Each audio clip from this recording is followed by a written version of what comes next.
Saudari-saudaraku yang terkasih, berjumpa kembali bersama saya Inspirasiku di Antara.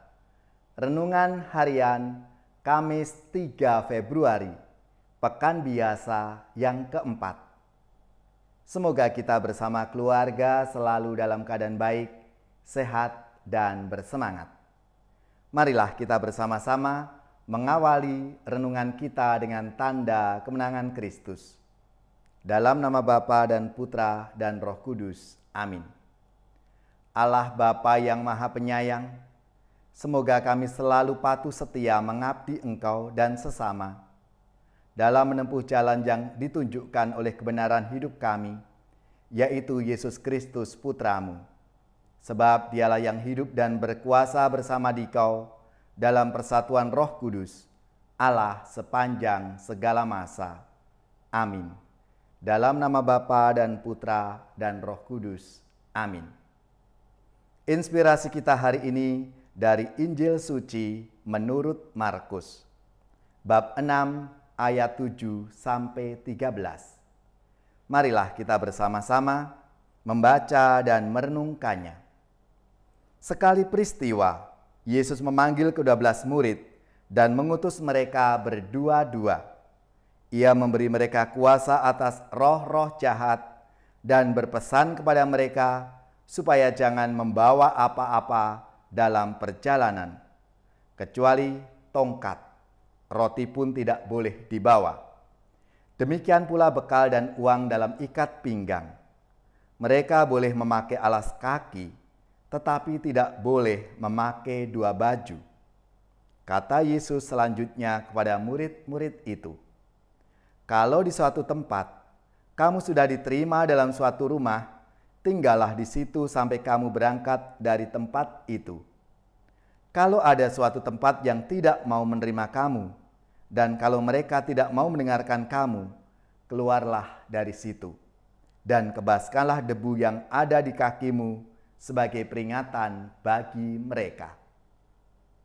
Lalu pergilah mereka memberitakan bahwa orang harus bertobat.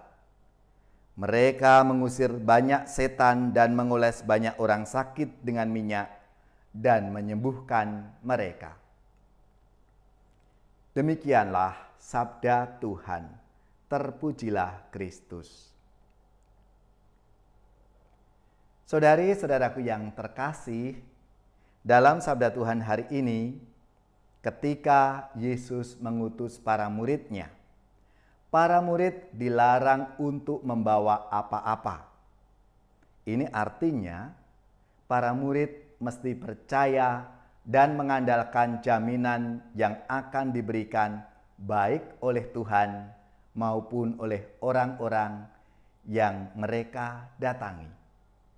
Mereka diminta berpikiran positif bahwa kehadiran mereka akan diterima dengan baik dan ramah, serta dicukupi kebutuhan dasarnya. Mereka juga dilarang membawa makanan. Itu artinya apa? Para murid mesti menerima dan makan apa yang diberikan orang kepadanya. Mereka mesti makan makanan yang sama dengan orang-orang yang menerimanya. Makan bersama dan menerima makanan yang disuguhkan tidak hanya berarti mengenyangkan perut saja, tapi menunjukkan kesediaan untuk hidup dalam kebersamaan dan kesatuan dengan jemaat. Para murid juga diminta untuk tinggal menetap di rumah yang telah menerimanya. Artinya, mereka mesti tinggal bersama dan terlibat, baik dalam kehidupan maupun dalam pekerjaan mereka. Dengan cara demikian, di satu sisi, mereka melihat cara hidup para murid secara langsung. Dan di sisi lain, para murid mengajar mereka tidak hanya lewat kata-kata saja, tapi juga lewat kesaksian hidup mereka dan perilaku mereka setiap hari. Para murid mesti memberi perhatian lebih kepada mereka yang lemah, yang sakit, dan kerasukan roh jahat. Mereka mesti menjadi pembela dan pembebas orang-orang yang terpinggirkan, agar mereka dapat mengambil bagian penuh dalam kehidupan bersama. Dengan demikian, mereka tidak lagi dibebaskan tidak hanya dibebaskan dari penderitaan secara fisiknya, tetapi juga dipulihkan martabatnya, sehingga mereka bisa masuk dan menjadi bagian secara penuh dalam hidup bersama. Saudara-saudariku yang terkasih, dengan sikap saling percaya, hidup dalam kebersamaan, saling berbagi dan saling mendukung satu sama lain, terutama memberi perhatian lebih bagi mereka yang lemah, yang miskin, tersingkir, kiranya baik untuk selalu kita usahakan dalam hidup kita, dimanapun kita diutus, entah di tengah-tengah keluarga, di tempat pekerjaan, maupun di komunitas kita, dan dimanapun kita berada. Marilah saudara-saudariku yang terkasih, kita semua dipanggil oleh Tuhan untuk ikut ambil bagian dalam karya pewartaannya di dunia ini.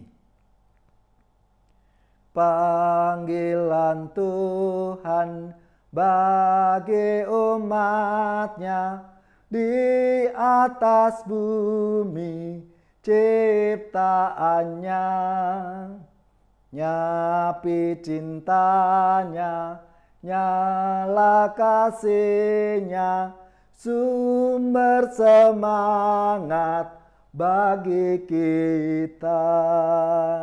Wartakan semangat citanya pada orang yang dambakan kasihnya. Terpujilah Tuhan Allah yang telah mengutus putranya. Marilah kita siapkan hati kita untuk menerima berkat Tuhan.